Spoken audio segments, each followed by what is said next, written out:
يقول أولي واحد يريد له وحدة بنت شيخ، وهو صباب قهوة عندهم بالبيت، فمتعودين بعد غيبة الشمس المساء بعد ما تخلص التعليلة من هالديوان يتسامرون هو وياها بالديوان ببيت الشعر.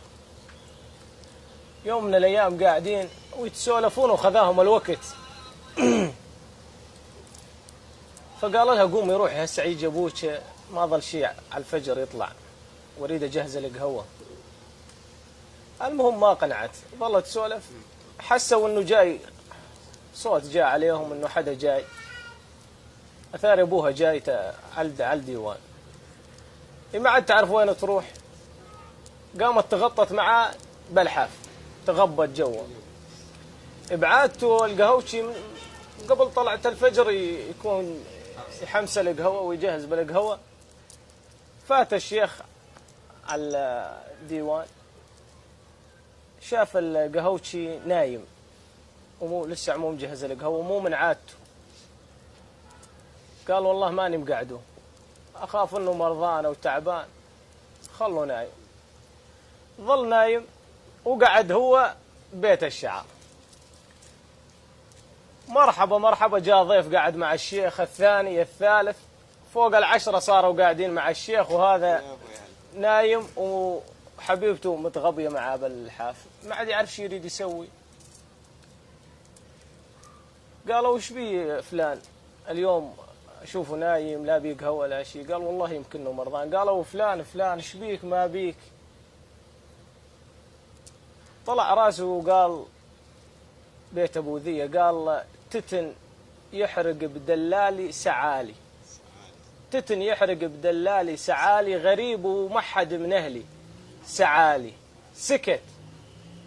واحد من الموجودين خويه يعز عليه حيل وهو من نفس القبيله خويه، افتهم لغز البيت، قب هم قاعدين حواليه يفكرونه مرضان، راح على بيته صديقه، جاب غاز وكب على بيت الشعر بيته، عباه غاز كب عليه. قال لمرته هسه انا رايح على بيت الشيخ، بس وصلت غادي علقين البيت تورينه. قالت شلون؟ قال مثل ما اقول لك بساعه.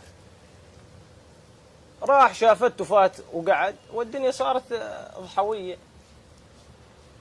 قعد معاهم هم يريد يعرفون شنو قصه القهوتش، ما حسوا الا بيت احترق ومره قامت تنتخب هالعرب، قوموا قوموا، كلهم راحوا على بيت المحترق.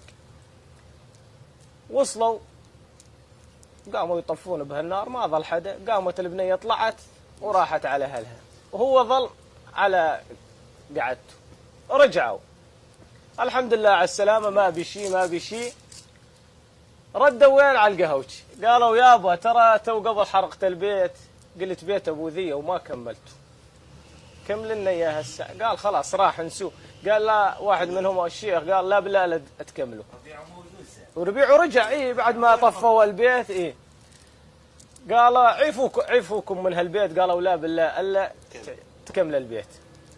تتن يحرق بدلالي سعالي، تتن يحرق بدلالي سعالي، غريب ومحد من اهلي سعالي، خوي او الدنه سعالي، حرق بيته لجل يستر علي. وسلامتكم بهالقعدة الطيبة والخوة. الملح ظل هو الملح والوقت ظل هو الوقت، لكن حيش السامعين البشر هي تغيرت، وكل من يسوي موقف مع خويه أو يغدر بخويه هذا لا عنده لا حظ ولا بخت.